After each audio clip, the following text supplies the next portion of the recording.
बिहार के गया में भगवान श्री राम की चरण पादुका है। ये रामशिला मंदिर अति प्राचीन मंदिर है। इस मंदिर में भगवान श्री राम की प्रतिमा है। वहीं माता सीता, लक्ष्मण, भरत, शत्रुघ्न की भी प्रतिमा है। यहाँ बजरंगबली की बेहद प्राचीन प्रतिमा मौजूद है।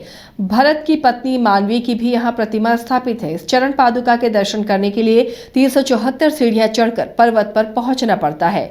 इसके बाद ही भगवान श्री राम के चरण पादुका के दर्शन होते हैं। भगवान राम गया आए थे, ये प्रमाणित है। शास्त्रों पुराणों में भी इसका वर्णन है। फिलहाल जब अयोध्या में भगवान रामलला की प्राण प्रतिष्ठा होनी है तो भगवान राम के इस चरण पादुका के दर्शन के लिए लोगों की भीड़ उमड़ रही है। चरण पादुका के दर्शन के लिए देश के कोने कोने से लोग आते हैं। रामशिला पर्वत की अत्यंत कठिन 374 सीढ़ियां चढ़ने के बाद ही भगवान श्री राम के इस चरण पादुका के दर्शन हो पाते हैं। त्रेता युग में भगवान राम गया जी आए थे। गया में उन्होंने पिंडदान किया था। पिंडदान करने वे रामशिला पहुंचे थे। रामशिला में रामकुंड सरोवर है, यहाँ स्नान कर पिंडदान किया था। रामशिला पहाड़ी के तलहटी में गया पटना रोड पे अवस्थित है। यहाँ प्रभु रामचंद्र जी, मैया सीता, लक्ष्मण जी, पवन सुत हनुमान, भरत शत्रुघ्न मानवी एवं शिव जी, गणपति महाराज, समस्त देवी देवता यहाँ विराजमान हैं। यहाँ यह स्थान अपने आप में अद्भुत है। यहाँ क्योंकि प्रभु रामचंद्र जी ऊपर पर्वत पर जाकर के पिंडदान किए थे और जिस ढंग से भगवान विष्णु पद में जो भगवान विष्णु का चरण पादुका है, उसी ढंग से साक्षात भगवान रामचंद्र जी का ऊपर पर्वत पे चरण पादुका है और वहाँ पतालेश्वर शिवलिंग है और समस्त देवी देवता हैं। वहाँ से आकर के पर्वत पर से आकर के इस स्थान पे विश्राम किए थे और रामकुंड सरोवर हैं, यहाँ तर्पण स्नान किए थे। वह रामकुंड वेदी है, यहाँ भी पिंडदान होते हैं। रामशिला में दूर दूर से लोग आकर के पूर्वजों का पिंडदान करते हैं और मोक्ष को प्राप्ति उनके।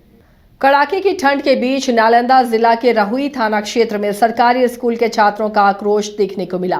+2 विद्यालय सोनसा के सैकड़ों छात्र छात्राओं ने स्कूल की मनमानी के खिलाफ सड़क पर उतरकर विरोध किया और सरमेरा बिहटा मुख्य सड़क को 2 घंटों तक जाम रखा। सड़क जाम होने से सरमेरा बिहटा मुख्य सड़क मार्ग पर 5 किलोमीटर लंबा जाम लग गया।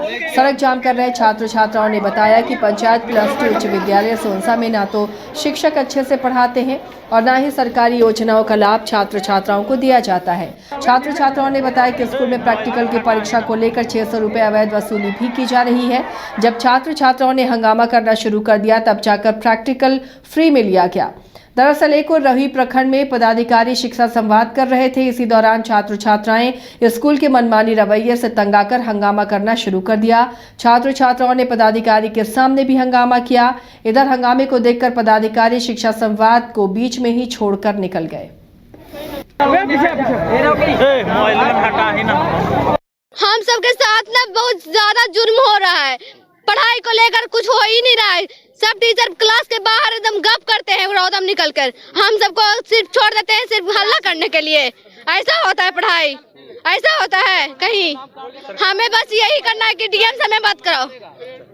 सरकारी योजना का लाभ मिलता है? बताए अभी प्रैक्टिकल, अभी 10th का एग्जाम चल रहा है। प्रैक्टिकल लेने के लिए अभी 600 रुपया लग रहा था।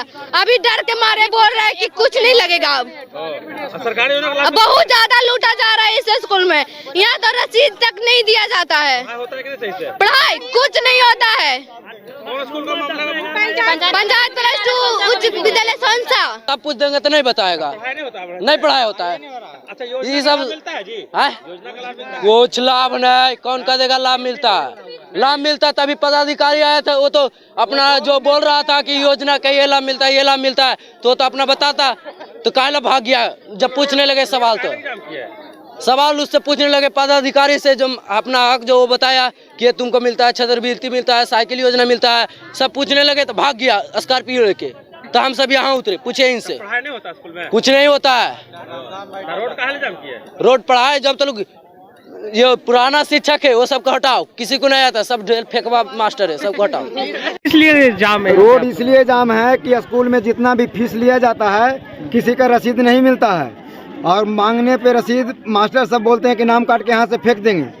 और उसके बाद अभी हम लोग गार्जियन जो बोले कि जैसा रसीद क्यों नहीं मिलता है तो बोलते हैं नेतागिरी करता है, तुम लोग को केस में फंसा देंगे। कौन बोला? रविंदर मास्टर साहब। कौन स्कूल का? हाई स्कूल सोनसा उच्च विद्यालय।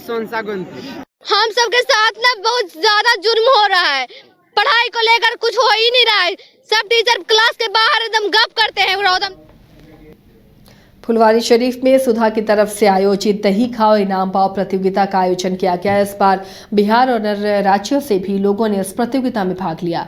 इस बार ठंड की वजह से कम प्रतिभागी शामिल हुए। Sudha dairy project managing director Rupesh Kumar Singh ने बताया कि प्रतियोगिता हर साल 10 वर्षों से कराई जा रही है। इस प्रतियोगिता में महिला बुजुर्ग सभी लोगों ने भाग लिया।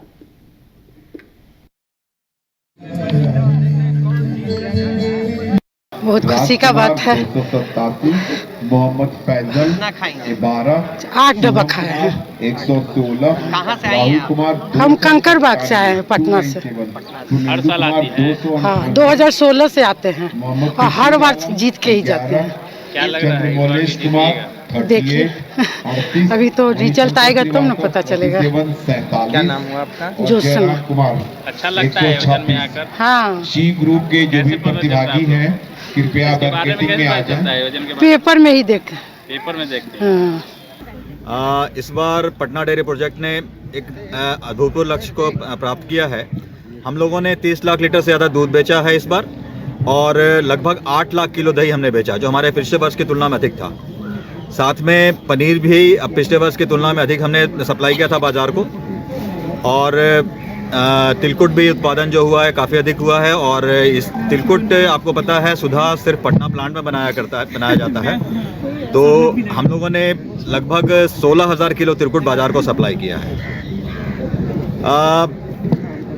ये जो प्रतियोगिता है जो आज हम लोग यहाँ पे मना रहे हैं, दही खाओ इनाम पाओ प्रतियोगिता, ये जैसा मैंने पहले भी बताया था कि ये कोई विशेष प्रतियोगिता नहीं है, एक पार्टिसिपेशन है, सहभागिता है हमारे कस्टमर्स के द्वारा।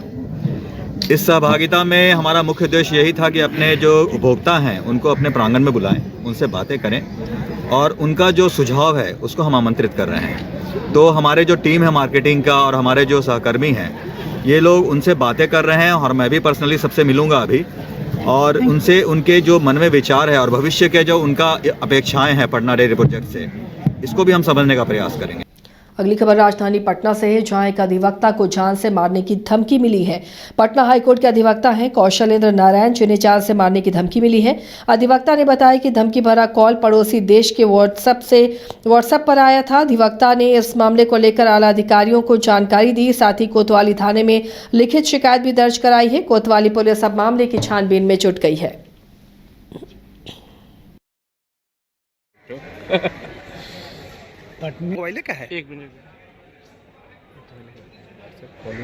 वहाँ कंप्लेन गया। उसके बाद कल मैं पटना हाई कोर्ट में था खड़ा बार काउंसिल के पास, तो 11:47 पर मेरे मोबाइल पर एक व्हाट्सअप कॉल आता है। व्हाट्सअप कॉल आया, अज्ञात नंबर से आया, तो मैंने उठा लिया। उस पर बोलता है कि से तुम हिंदुओं का ठेकेदार हो और होश ठिकाना लगा देंगे, तुमको जान की परवाह नहीं है, जान से मार देंगे। और 1 मिनट 4 सेकंड के बाद स्वतः वह फ़ोन को काट देता है। हम समझ ही पाते, तब तक वह फ़ोन काट दिया। उसके बाद थोड़ा मैं विचलित हुआ दैट टाइम, तो मैंने लिख करके और पटना के आईजी, सीनियर एसपी साहब, डीएम साहब, कोतवाली डीएसपी साहब और कोतवाली इंस्पेक्टर को मैंने उसी समय व्हाट्सएप पर भेज दिया था। उसके बाद आज विधिवत जो है वो मैंने वहाँ पर कंप्लेन दिया थाने में, रिसीविंग मुझे मिल गया है, सनाहा के रूप में उन्होंने दर्ज किया है। और जब अभी मुझे पता चला है कि वह नंबर कनाडा का नहीं है, वह नंबर पाकिस्तान से है। अब आगे पुलिस का काम है कि उसमें पुलिस क्या करती है। हमारा जो फर्ज था वो मैंने पूरा कर दिया। पटना से आ रही है, जहां कार्यपालक पदाधिकारी के साथ मारपीट मामले में पुलिस ने बड़ी कार्रवाई करते हुए आरोपी को गिरफ्तार कर लिया है। आपको बता दें कि रूपसपुर इलाके में कार्यपालक पदाधिकारी अरविंद कुमार सिंह के साथ गंभीर रूप से मारपीट मामले में पुलिस ने बड़ी कार्रवाई करते हुए आरोपी रंजन कुमार को गिरफ्तार कर लिया है। रंजन कुमार नागेंद्र राय का भतीजा बताया जाता है। नागेंद्र राय के आवास से ही इसकी गिरफ्तारी की गई है। मामले में पदाधिकारियों के परिजनों की ओर से अटेम्प्ट टू मर्डर केस दर्ज कराया गया है, जिसमें नागेंद्र राय के बेटे तनुज यादव और नयन यादव को मुख्य आरोपी बनाया गया है। पटना पुलिस ने दावा किया है कि अगर फरार चल रहे तनुज यादव और नयन यादव की गिरफ्तारी नहीं होती है तो उनके घर में कुर्की की जाएगी। दिनांक 16/1/24 को रात्रि के करीब 9:30 बजे रूपसपुर थाना को सूचना मिली कि सेंट कैंसिस स्कूल के पास एक मून हाइट अपार्टमेंट है, वहाँ पे झगड़ा हो रहा है। सो तुरंत जो पुलिस फोर्स भेजा जाए, तो उसके बाद पुलिस वहाँ गई तो वहाँ पता चला, यानी जो जब घटनास्थल पे गई तो वहाँ पे कोई मौजूद नहीं था। तो फिर जो है पुलिस ने फिर उसी नंबर को कॉल किया, तो उसके द्वारा बताया गया कि जो लड़ाई पीट हुई थी तो उसमें एक अरविंद कुमार सिंह है, उनको काफ़ी चोट आई थी। उनको लेकर के हम लोग पारस अस्पताल गए। फिर पुलिस पार्टी जो है पारस अस्पताल आई तो वहाँ पता चला कि एक अरविंद कुमार सिंह जो डोभी नगर पंचायत के कार्यपालक पदाधिकारी थे, उन्हें आँख में, बाएं आँख में और कान के पास काफ़ी चोट आई है और वो आईसीयू में भर्ती हैं। पुलिस पार्टी के द्वारा जो है ये कहा गया कि जो भी उनके साथ थे उनके द्वारा लिखित कोई बयान दे दिया जाए। सर, दिनांक 16/1/24 को रात्रि के करीब 9:30 बजे रूपसपुर थाना को सूचना मिली कि सेंट कैंसिस स्कूल के पास एक मून हाइट अपार्टमेंट है, वहाँ पे झगड़ा हो रहा है। सो तुरंत जो पुलिस फोर्स भेजा जाए, तो उसके बाद पुलिस वहाँ गई तो वहाँ पता चला, यानी जो जब घटनास्थल पे गई तो वहाँ पे कोई मौजूद नहीं था। तो फिर जो है पुलिस ने फिर उसी नंबर को कॉल किया, तो उसके द्वारा बताया गया कि जो लड़ाई पीट हुई थी तो उसमें एक अरविंद कुमार सिंह है, उनको काफ़ी चोट आई थी। उनको लेकर के हम लोग पारस अस्पताल गए। फिर पुलिस पार्टी जो है पारस अस्पताल आई तो वहाँ पता चला कि एक अरविंद कुमार सिंह जो डोभी नगर पंचायत के कार्यपालक पदाधिकारी थे, उन्हें आँख में, बाएं आँख में और कान के पास काफ़ी चोट आई है और वो आईसीयू में भर्ती हैं। पुलिस पार्टी के द्वारा जो है ये कहा गया कि जो भी उनके साथ थे उनके द्वारा लिखित कोई बयान दे दिया जाए।